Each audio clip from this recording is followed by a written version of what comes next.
Really looking at explicit teaching and inquiry as a balance. There's sometimes when, kind of like with the science of reading, where explicit teaching in math is needed, and then there's other times where you can, once they have that accuracy and fluency, that you can give them some inquiry-based things so that they can use new, like novice problems to try to figure out on their own before you go further into the instruction.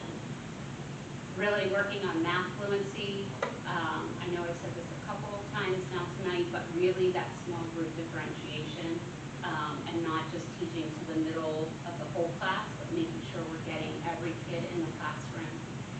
And then we also have a team of teachers right now who are going out to get trained. So our math coach, Amy Bennett at the elementary school, Steph Zeitler, and Teresa Coons, who's new to us this year, but comes to us with a lot of experience, are getting trained in this concrete representational abstract, which is a sequential way to teach math and makes it like more accessible to all kids as they're learning the math. It's more like evidence-based practices.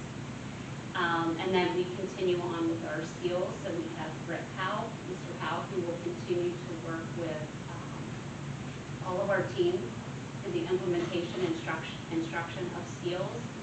And one other thing that we're working on this year is Mr. Peckhart from the high school has also been working with our 5th grade ELA teachers, getting them really digging into their PSSA data and some of those release items and helping them do some redesign there. So that's been really beneficial.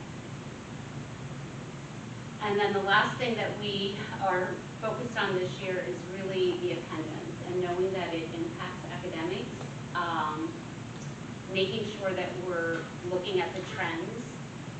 So I'll tell you a trend that Carrie and I noticed already this year because we were pulling some attendance data is the Friday of Labor Day. Our attendance rate is really high. And I use that as foreshadowing when the calendar comes on the calendar in November. So like we look at those kind of things, like what are our trends telling us of when kids are here and when they're not here? Are we getting letters home in a timely manner or phone calls to parents when we start to see a kid has missed 2 days or 3 days? Are we getting those phone calls out, doing those check-ins? Are we making sure that when we do have the kids, that the teachers, that the admin, John, I'll point to him because he's here every day with our kids, like are we building those relationships? Again, go to 1st grade. If you're in there enough, you get hugs anywhere in the elementary actually. Recognize and reward students for their attendance. That was something we used to do here. I think during COVID it kind of went away. So I talked to the admin team. I'm like, I think we really need to start doing some more recognition. Again, we don't want kids coming to school when they're sick. Not what we're saying. But we do need them here. So like when they are up to it and they are feeling well and you know, we really need them to be in school. We're working on honing. We have some of this in place, but we're still working on making sure it does everything for us that we need it to. It's an early warning system through a system that we already have through Sapphire, which you guys know as parents, having the parent portal, if you as a student had that. So there's a system in there where we can pull reports to track attendance, and it will show us who the high-risk kids are. It easily pulls reports for us, so making sure we're really using that. And then Carrie has done a nice job of this. We talked with principals as well, making sure that every building K-12 is consistent on how we're reporting attendance, because that wasn't necessarily happening. So Carrie's work with the secretarial staff, my work with the principals, we've really tried to work to make sure that's aligned and that it's accurate. Next one. Nick, I almost put my famous quote in here for you, but I'm like, I'm going to do something different. I always tell Nick Rome wasn't built in a day. So success is the sum of small efforts repeated day in and day out. And so like we keep making incremental changes implementing action steps to get us where we need to be. And while some of them may seem small, some of them are larger, we are making efforts to get there. And we will see some success when I pull the data out here in November. Again, we have improvements to make, but we are definitely heading in the right direction.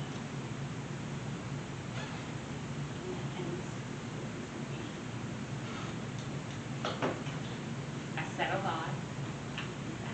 Chairman Lavelle, may I make just a couple of remarks? Yes. Yes. Oh, And I'll excuse the pronunciation. Lovell. My apologies. First of all, I want to, this is the kind of stuff that gets me really excited because I realize the potential impact that it has on our students here in Littlestown. And I'm going to commend Dr. Berryman for her leadership in this regard. This lesson design and the expectations that we have for our staff, there is a real strong research base behind these strategies, and that excites me. There are high impact strategies that see a quick turnaround, which I really like. The thing I like the most about what I'm hearing are the degree of formative assessments and the benchmarks that are being done along the way. So many schools, in my experience, as Dr. Berryman mentioned, we have a lot of data, but a lot of schools are information rich, but they're data rich, but information poor. And what I mean by that is, how do we turn that data around to take actionable steps? How do we adjust instruction during the year, not after the year's over? One of my heroes in education, Rick DeFore, he used the analogy of formative assessments to summative assessments as a physical to an autopsy. We want to do physicals, and we want to make changes along the way, along the school year. And by these benchmark assessments and all those other strategies up there that give us information early on, we can adjust instruction to meet the needs of our kids. And that's what I'm especially excited about, those actionable steps. So this certainly doesn't guarantee that we're going to see a lot of improvement in student achievement overnight, but I do think this framework is a formula over the long term that we are incrementally going to improve our student achievement and so on. So thank you. And finally, I will just say this. I'm a big believer in the Pennsylvania value-added assessments, the PVAS. That really measures growth, and that's what our teachers have a much higher degree of control over. And I do think with the strategies that have been presented to us just now, it's going to allow our teachers to see a lot of growth during the school year. Thank you. Any other questions or comments from Dr. Berryman? Thank you for the thorough presentation. And we look forward to hopefully onward and upward from where we are now. And if there are any ways that the board or this committee can assist in helping the educators expand our student achievement, we certainly look to do so.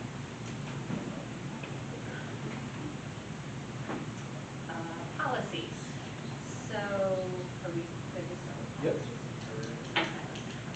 Policy 308.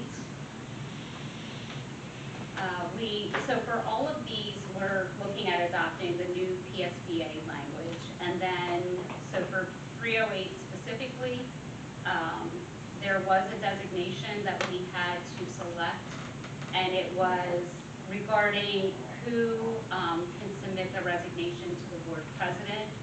So the superintendent has to, but an option that the committee had was to also include the assistant superintendent. So the assistant superintendent can either give their resignation to the superintendent or to the school board. my recommendation to the committee was that the assistant superintendent may submit the resignation to the school board, so that you would receive the superintendent and/or the assistant superintendent's resignation. So that would be my recommendation, but that's something that the committee can decide whether you want the assistant superintendent giving it to you or to the superintendent. I don't think it matters because you're never going to resign, Judy, so.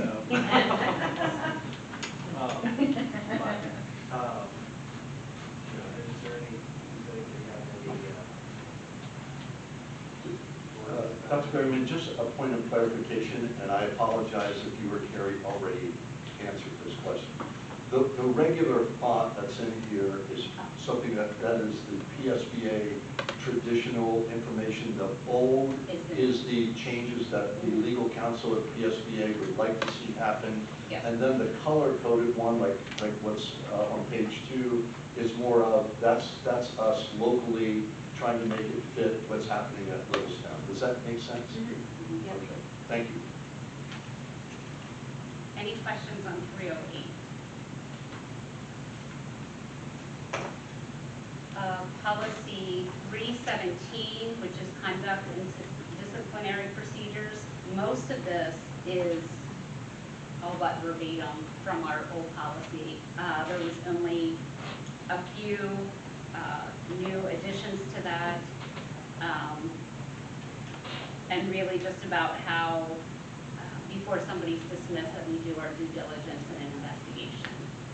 So that was new, and one section was new about the superintendent. They also received notice from the PA Department of Education if a certified educator has a pending record of arrest, which is, that is law. So that was the only changes on that one. Any questions on 317? Policy 317.1, educator misconduct. This whole thing was exactly as ours. Our current policy, the only change was to the discrimination harassment area. They did add, including Title IX sexual harassment in there. So that terminology was added. Title IX sexual harassment was the only thing added. Everything else in that policy is exactly the same. Questions on 317? Policy 320, freedom of speech by employees. There was a few areas where there was some new language in here as far as the board respect to employees, freedom of speech. Public school employees do not surrender their rights to free speech merely because of their status as an employee of the school district. That they are sometimes, considered private citizens. And then it also goes on to talk about when the employee is not engaged in assigned duties, in such instances, the district, in accordance with the school solicitor, must balance the employee's interests regarding freedom of expression on issues of public concern as a private citizen against the interests of the district and promoting the efficiency and effective functioning and educational purpose of the district. So really trying to make sure that we are balancing their right as private citizens against the interests of the district. We have historically not had any concerns with that in this district, but should that ever arise, of course, we would then be in contact with our solicitor. So, any questions on that one? I just have I don't know, and maybe I've never read through this. Was this like something that was brought up for, perhaps before the Shuttleworth assassination, and what's happening with some educators across the country who were supporting what happened to him and happy that it happened, and looking at their positions? Is this tied in with any of that? Okay. No. We receive regular, almost like quarterly updates from PSBA, the PNNs, and this just happened to be part of that in August. Yeah, this came out in August.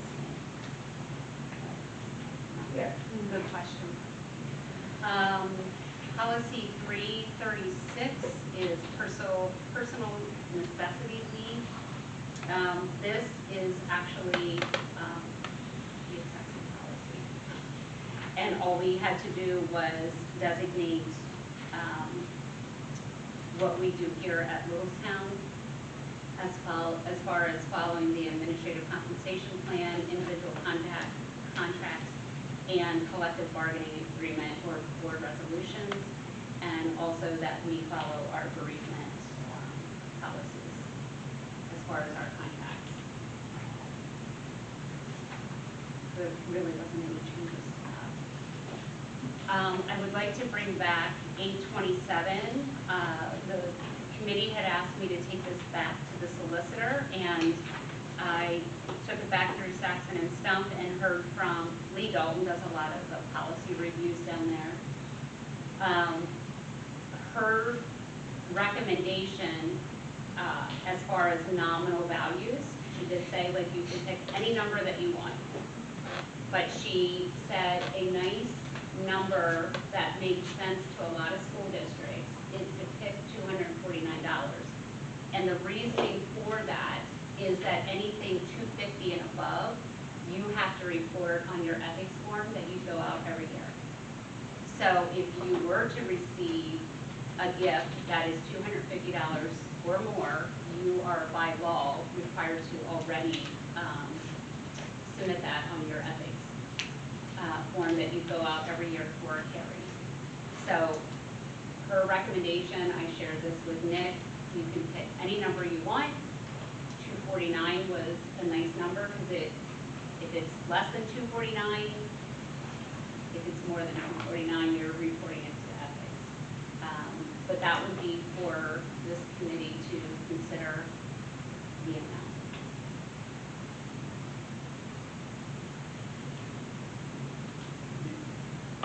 Does anybody have any thoughts?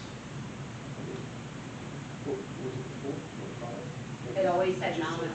Oh, right. Yeah, So there's no definition, so you basically put some definition, which is, you're defining, this committee would be recommending to the full board what they're defining as nominal, or what they're content with as far as being a nominal. I'll just ask this question. Have any of you been receiving any gifts? I was gonna Because say, I have, like, when I you think go I to can get count, something. like, I think that we've gotten poinsettias and sweet corn from the FFA. I don't, Chips from Carl. chocolate from Tim in executive sessions. Chips from Carl. We got some chips from we Carl. got some peanut butter. Peanut butter from Wall. Peanut butter crunch from Mary, and, I didn't want to. oh, and we got those folders from Tim, and the pins from, Those folders were not $250. I was gonna- well, and I don't think that, like, that doesn't even count. Like, none of that stuff was No, because it's necessarily, right. Like, none of that. So, this is like, I wanted to just draw the public's attention to, this is not something that ever Yeah, happens. right. Like, we don't get gifts or tips from any outside parties, at least I haven't. Other board members can speak for themselves. So, I don't see an issue, like, you can spin the wheel and pick a number, we can follow the solicitor's recommendation. So, that's where I stand. 245, I mean, Well, if you get a Dollar Tree. Yeah. um, The time. so, any other comments? Which one? That's $249. Okay. Fine. So are all, this is board, this is the committee in favor of moving all policies 1 through 6 to board approved? Okay. That's the end of our agenda items. Is there any other business to be brought before the committee? I'm looking to the side of the Anything like, oh, I have no. Nothing for that. I don't know, are we gonna address misconceptions that were spoken earlier, or like next week, in the solicitors here, like how, What are specific questions that you have? well, regarding the, radio, and when and why it's posted, or what it was, things we can't speak on. I don't think we can get into that. Right. Okay. Regarding personnel matter. Yeah. So, I don't think that the date that it was allegedly posted of the podium is not correct. It was posted prior to that on the public website. But in terms of the personnel matter itself, it's not something. Great. Thank you.